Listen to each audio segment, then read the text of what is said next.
As we then really dug into the book immediately thereafter, there's so many parallels between Uncle Lyrist, Nathan Green, as well as Fawn Weaver and Untapped investing. I'll recount two. So the first is about truth. Fawn Weaver saw this picture that you see on the cover of the book while she was on, I think, a business trip with her husband, Keith, in Singapore in 2015, 2016.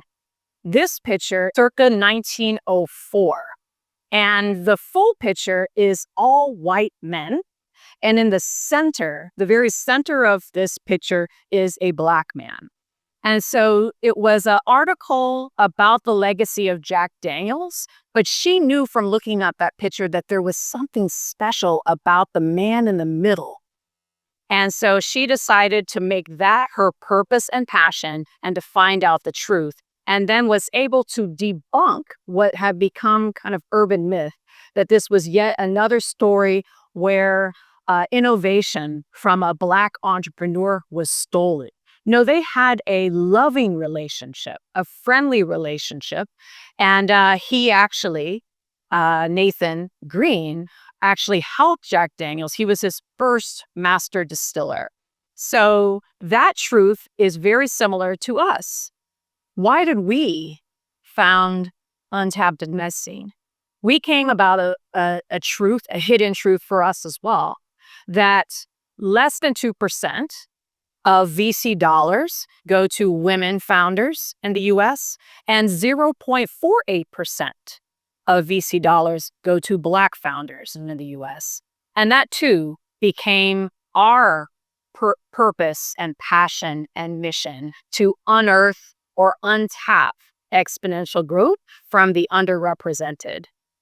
The second parallel that I'll talk to is about trust.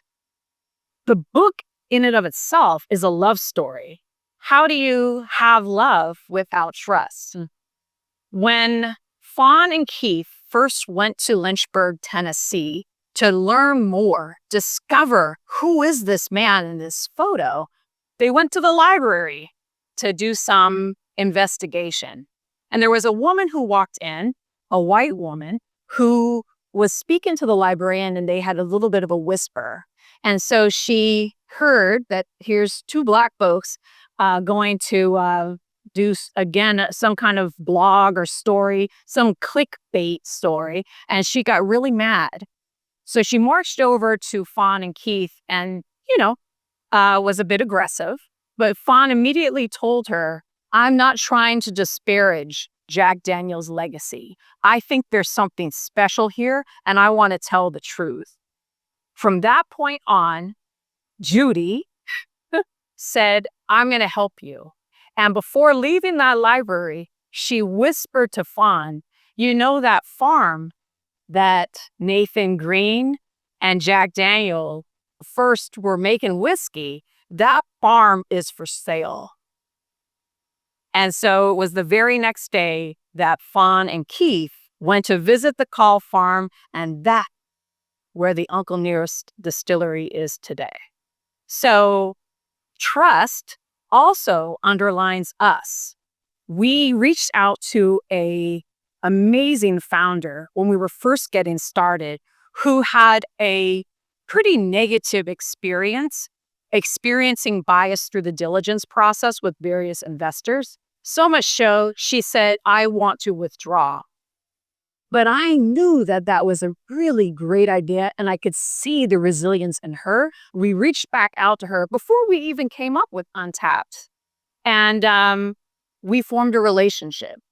And she became the very first company, energy tech company, that we ultimately brought to our syndicate, and we were able to raise over $100,000 for her. And we kind of were given this idea to even start Untapped because she invited us to speak in Martha's Vineyard. And so that's what we did. We backed up from that date of when we were going to speak, because we didn't want to go there and say what we're going to do. We wanted to go there and say, what have we done? And so in both ways, In Fawn, in Untapped, it was, somebody else who we established trust with that put the idea. And then we did something. We went for it. We made it happen.